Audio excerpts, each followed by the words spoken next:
उपस्थित आदरणीय बुजुर्ग, माताएं, बहनें, नौजवान साथी, पत्रकार बंधुओं, मैं इस मौके पर जब हम और आप मिलकर के भारत के सबसे बड़े सम्राट पृथ्वीराज चौहान जी के प्रतिमा को आप विमोचन करने आए हैं, मैं एक एक जनवादी पार्टी और उपस्थित सभी आदरणीय बुजुर्ग, माताएं, बहनों को बहुत बहुत बधाई और मुबारकबाद देना चाहता हूं।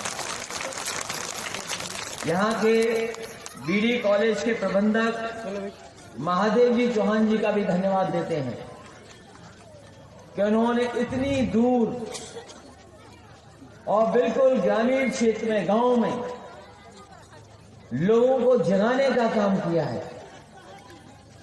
जिन लोगों ने इतिहास के पन्ने पलटे होंगे, वो इतिहास को जानते होंगे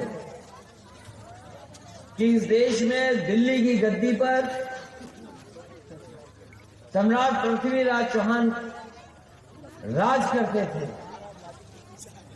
और हमें बेहद लगाव इसलिए भी है, केवल जनवादी पार्टी से लगाव नहीं, सम्राट पृथ्वीराज चौहान जी से भी हमें बेहद लगाव है। और उसका कारण यही है कि जिस क्षेत्र से मैं चुन करके आता था और दिल्ली का इतिहास, जहां पर वो गद्दी पर बैठते थे, वो इतिहास दोनों का मिला जुला है। आप में से बहुत सारे लोग जानते होंगे कन्नौज और पृथ्वीराज चौहान जी का रिश्ता। वो घटनाक्रम न होता, जो लड़ाई हुई, देश की सबसे बड़ी लड़ाई हुई, और उस लड़ाई में अगर सबने साथ दिया होता तो आज देश की तस्वीर कुछ और होती। हो सकता था कि पृथ्वीराज चौहान के वंशजी आज संघर्ष कर रहे होते। वो इतिहास के पन्ने अगर पलटोगे आप, कन्नौज के राजा जयचंद अगर साथ खड़े हो जाते या और राजा महाराजा साथ खड़े हो जाते तो शायद ये हमारे सम्राट पृथ्वीराज चौहान मोहम्मद गोरी से मुकाबला कर लेते। वो मुकाबला नहीं हुआ, उसका परिणाम देखिए। देश में राज आए चले गए, आए चले गए, न जाने कितने आए गए, आके चले गए राजकाज। अब राजा महाराजा तो है नहीं, सम्राट नहीं है, महाराजा नहीं है, कोई नहीं। अब लोकतंत्र में हम और आप लोग जी रहे हैं, और जब लोकतंत्र में हम और आप लोग काम कर रहे हैं तो सबके सब अधिकार आपके पास, हमारे पास। उसके लिए हम बाबा भीमराव अम्बेडकर जी को बधाई देते हैं, उनके अनुयायियों को बधाई देते हैं। जो उन्होंने हमें रास्ता दिया, उसके लिए हम आज भी उनका सम्मान करते हैं। ये जो संविधान बना, देश की आजादी को न जाने कितने लोगों ने शहीद हो गए, जान चली गई। एक इतिहास लंबा है, आजादी का भी इतिहास बहुत लंबा है। और आजादी के बाद जो हमें मौका मिला है लोकतंत्र बचाने का, मैं आज कह करके जा रहा हूं। वैसे तो हर चुनाव में ये कहा जाता है कि लोकतंत्र बचाने का आखिरी चुनाव है, लेकिन मैं आज कह करके जा रहा हूं आपके बीच में, लोकतंत्र बचाने का आखिरी चुनाव जो होने जा रहा है वो 2022 का चुनाव है। ये चुनाव अगर नहीं जीते हम और आप, तो न जाने कितने कितने लोगों का किस तरह का राज आ जाएगा। और जरा पलट के देखो आप लोग, आप अपना खुद का हिसाब किताब देखो। यही लोग जो राज कर रहे हैं, क्या क्या सपने दिखाए थे हमें और आपको। हमें आपको सपना दिखाया कि अगर भारतीय जनता पार्टी की सरकार बन जाएगी तो आपकी पैदावार का लाभ, मुनाफा दुगना हो जाएगा। खेतों में गन्ना खड़ा है, सरसों की फसल आने वाली है, बहुत सारे ऐसे परिवार होंगे जिन पर जमीन ही नहीं है, दूसरों के खेत पे काम कर रहे होंगे। यहां जितने किसान हैं अगर खेती करने वाले, बताओ धान को कितने रुपए में आपको बाजार में बेचना पड़ गया। क्या धान की जो लागत सरकार ने कहा था मिलेगी, जो अंग्रेजी में कहते हैं एमएसपी, क्या 1800 रुपया से ज्यादा कुंटल किसी को पैसा मिला? किसी को मिला हो बताओ? जितने किसान बैठे हैं यहाँ, अगर किसान को नहीं मिला तो हमारे मजदूरी करने वालों को भी कोई मजदूरी खास नहीं मिलेगी। पूरा का पूरा चक्र खराब कर दिया। गन्ना अभी भी चीनी मिल का बकाया है, और यहाँ नौजवान है, पहले तो पढ़ाई नहीं, और जो सरकार है वो ऐसी व्यवस्था कर रही है कि बड़ी बड़ी यूनिवर्सिटी कॉलेज में अपने लोगों को बैठा देगा, और अपने लोगों को बैठाने के बाद ये पीढ़ी नहीं पढ़ पाई तो अगली पीढ़ी भी ना पढ़ पाए, ये ऐसा रास्ता निकाल लेंगे लोग कि अगर ये पीढ़ी नहीं पढ़ी तो अगली पीढ़ी भी ना पढ़ पाए। ये सरकारें कर रही हैं, जबकि सरकार की जिम्मेदारी ये है कि हमें आप सबको पढ़ाएं लिखाएं, काम रोजगार नौकरी से जोड़ें। अब तो ऐसा समय आ गया किसी को नौकरी भी नहीं मिलनी, किसी को नौकरी मिलनी हो तो बताओ, नौकरी नहीं, रोजगार नहीं, काम नहीं। और कोविड में कितना हम और आप लोग तकलीफ और परेशानी में रहे। ये जो बीमारी आई जिसकी वजह से हमने आपने अपना मुंह और नाक बंद कर लिया। कभी किसी ने सोचा था कि ऐसी बीमारी आएगी कि हमें आपको सबको अगर निकलना होगा तो अपनी नाक और अपना मुंह बंद करके जाना पड़ेगा। चलो ये तो बीमारी से बंद हो गया, लेकिन पता नहीं इस सरकार के कान और आंख किसने बंद कर दिए, जिनको गरीबी नहीं दिखाई दे रही, बेरोजगारी नहीं दिखाई दे रही, तकलीफ और परेशानी नहीं दिखाई दे रही। किसने बंद कर दिए? किसने बंद कर दिया? और ये जो मुनाफे का खेल है, हम और आप गरीब हैं, गिन भी नहीं सकते। हम आपके लिए 1000 रुपया, 2000 रुपया, 5000 रुपया बहुत बड़ी चीज है। हमारा किसान भूल जाता, उसके अकाउंट में 500 रुपया आ गया, वो अपनी महंगा डीजल, खाद, बीज सब भूल गया कि कितना महंगा फोन। 500 रुपया अकाउंट में आ गया, वो अपने परिवार की पढ़ाई भूल गया, जो तकलीफ परेशानी इलाज में आई वो सब भूल गया 500 रुपए से। और हमारी माताओं बहनों के लिए हम लोग शुरू करना चाहते थे, दे भी रहे थे। हमारी समाजवादियों की नकल कर ली उन्होंने। 500 रुपए हम लोग महिलाओं माताओं बहनों को देते थे, वही किसान को अब दे रहे हैं 500 रुपए। और हम किसान भाइयों से कह रहे हैं जिनके अकाउंट में 500 रुपए आ रहे हैं महीने के, आप हिसाब किताब लगा लेना। डीजल, पेट्रोल, खाद का सामान, या जो महंगाई बढ़ी है एक तरफ और इनका 500 रुपया दूसरी तरफ, आप अभी भी घाटे में जी रहे हो। घाटे का जीवन है। और दुनिया कहां पहुंच गई, दुनिया कहां चली गई, अभी भी हम लोग अपनी जो परेशानियां उनका रास्ता नहीं निकाल पाते।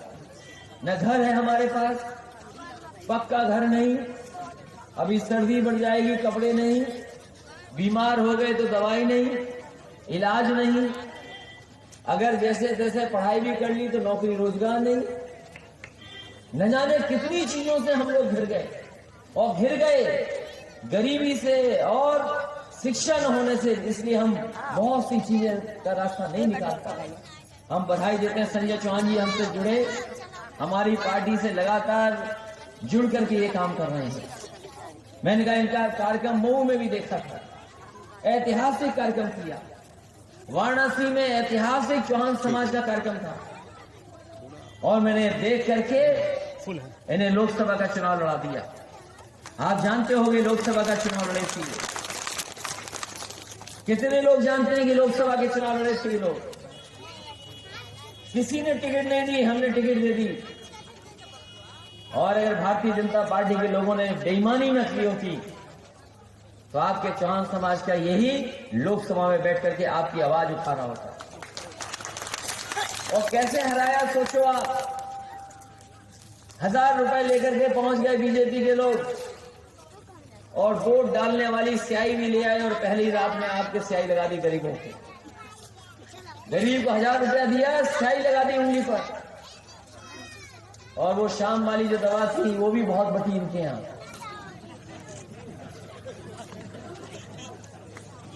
क्योंकि हम कहते हैं चैनल वाले इतने खड़े हैं, पता नहीं किस रूप में क्या दिखा दें। लेकिन पिछले चुनाव में मैंने भी यही कहा था, तो इसलिए हम जागरूक लोग बनिए। आपके यही उन्हीं कारणों से हार गए चुनाव, ये जीता हुआ चुनाव हरा दिया इनको।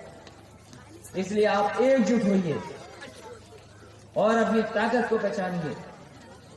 अब राजा महाराजा नहीं है, वोट का अधिकार है आप पर, हम पर। इसलिए बहुत सोच समझ करके वोट डालिएगा। वोट के अधिकार को पहचानिए, संगठन से जुड़िए, और जो लोग लड़ाई लड़ रहे हैं आपकी, जो आपके सम्मान की लड़ाई लड़ रहे हैं, जो आपको आगे बढ़ाना चाहते हैं पढ़ाई के क्षेत्र में, आगे रोजगार के क्षेत्र में, उनके साथ खड़े होइए। क्योंकि परिवर्तन वोट से ही आना है और किसी चीज से परिवर्तन नहीं आना। इसलिए हम अपने चौहान समाज के लोगों को बधाई देना चाहते हैं कि जब आप सम्राट पृथ्वीराज चौहान जी को याद कर रहे हो, उनकी वीरता की गाथाएं सुनिए, पढ़िए कैसी थी। वो वीर राजाओं में थे, किसी से मुकाबला करना पड़ा होगा वो पीछे नहीं हटे। इसलिए आज तो उन्हें स्कूल में सम्मान मिल रहा है। मैंने संजय चौहान जी और इनके साथियों से कहा था कि समाजवादी सरकार बनेगी। अभी तो पृथ्वीराज चौहान जी का छोटा घोड़ा है, पृथ्वीराज चौहान जी छोटे दिखाई दे रहे हैं, उनका धनुष तीर भी छोटा दिखाई दे रहा है। समाजवादी सरकार बनेगी तो इनका घोड़ा भी बढ़ जाएगा, पृथ्वीराज चौहान जी, और इनका हाथ में तीर है वो भी बढ़ जाएगा। जिंदाबाद जिंदाबाद। आपको इतनी दूर पे नहीं लगाना पड़ेगा, इतनी दूर पे नहीं लगाना पड़ेगा। एक तो इतिहास उनका दिल्ली में है, वो आप वोट पहचानिए, वोट की ताकत जानिए तो दिल्ली तक पहुंचोगे। और कन्नौज से भी उनका इतिहास जुड़ा है। तो मैंने पहले भी कहा था कि एक कन्नौज में उनकी प्रतिमा लगनी चाहिए, और एक जहां संजय चौहान जी कह देंगे वो घोड़े पे बैठ करके तीर हाथ में और पृथ्वीराज चौहान दिखाई देंगे। आपको यहां दिखाई दे रहे हैं और सबसे अच्छी जगह दिखाई देंगे। अगर हमें चिन्हित कर करके जो देश का और प्रदेश की सबसे अच्छी सड़क बनी है, आजमगढ़ मऊ में कहा था मैंने, अगर आजमगढ़ और मऊ में भी वो एक्सप्रेस वे, उस सड़क के किनारे भी अगर हमें ऐतिहासिक यादगार स्थान बनाना पड़ेगा तो सम्राट पृथ्वीराज चौहान जी का वहां पर स्थान बनेगा।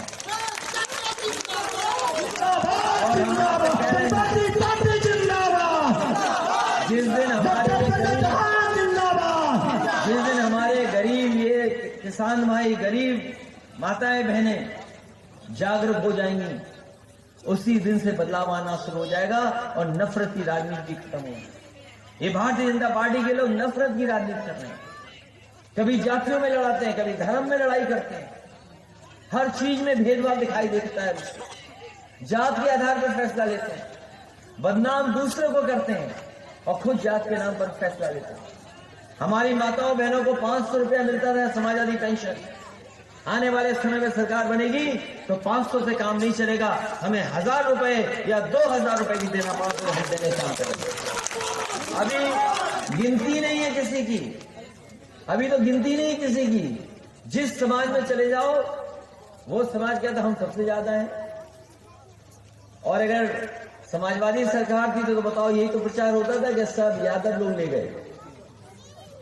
बीजेपी के लोग एक प्रचार करते थे, यादव भाई लोग ले गए। आप निषाद समाज में जाइए तो कहेंगे हम आबादी में ज्यादा लेकिन हमें नहीं मिला। आप कुर्मी समाज में जाइए तो कहेंगे हम आबादी में ज्यादा हैं। हमारे छठी समाज लोग कहेंगे हम आबादी में ज्यादा हैं। ये सविता बैठे हैं, ये कहते हैं हम आबादी में ज्यादा हैं। या राजपूत समाज कहते हैं हम आबादी में ज्यादा हैं, क्योंकि हमारे समाज ही ऐसा बना हुआ, हमारा देश ही ऐसा है। हम आपके बीच में नफरत और एक दूसरे के बीच में खाई तब खत्म होगी जब हमारी आपकी सबकी गिनती हो जाए, हमारी आपकी सबकी गिनती हो और गिनती कर करके आबादी के हिसाब से हक और सम्मान मिल जाएगा, तब जाकर के समाज में हमारी दूरियां कम होंगी। अभी तो कम आबादी वाले ज्यादा ले रहे हैं और ज्यादा आबादी वाले ऐसे ही गरीब दिखाई दे रहे हैं। तो आजादी के इतने दिनों बाद भी अगर ये परिवर्तन नहीं आया है तो वो इसलिए नहीं आया कि हमारे गरीब लोग जागरूक नहीं है, और जागरूक करने का काम अगर संजय चौहान जी कर रहे हैं और उनके साथी कर रहे हैं तो मैं इनको बहुत बहुत बधाई देना चाहता हूं, बहुत बहुत स्वागत करता हूं कि ऐसा जागरूकता फैलाएं जिससे ये लोग अपने वोट का अधिकार को समझें। इसलिए एक बार फिर सम्राट पृथ्वीराज चौहान जी की याद में जो आपने कार्यक्रम किया है, उनकी प्रतिमा का जो हमसे नाम किया, उसके लिए मैं बहुत बहुत धन्यवाद देता हूं, आभार प्रकट करता हूं। थोड़ा समय जरूर लगा, लेकिन अगली बार जब कभी कार्यक्रम होगा तो आपके बीच में जरूर आएंगे। लेकिन इसके साथ साथ सरकार कैसे बने इसके लिए आपको विचार करना पड़ेगा, सोचना पड़ेगा। और जो हमारे मुख्यमंत्री जी हैं, कहने को तो योगी हैं, एक ही बात मैं कहना चाहता हूं, योगी वो होता है जो दूसरे का दुख अपना दुख समझे। बताओ क्या ये सरकार आपका दुख अपना दुख समझ रही है? यहां पर आपके इस समाज का चौहान एक सांप काटने से मर गया था, बीमारी में याद होगा, कोविड के टाइम में सांप निकल आया जाने कहां से, सरकार ने नहीं मदद की, किसी ने मदद की तो हमने और समाजवादी पार्टी ने उसके परिवार को 1 लाख रुपए देने का काम। इसलिए हम लोग मदद करेंगे, सहयोग करिए और समाज जागरूक बने। जब जागरूक बनोगे, अपने अधिकार को समझोगे तो बड़ी लड़ाई लड़ सकते हो। इन्हीं शब्दों के साथ आप सबको बहुत बहुत बधाई और मैं आभार प्रकट करता हूं कि आपने हमें अपने बीच आने का मौका दिया। बहुत बहुत धन्यवाद।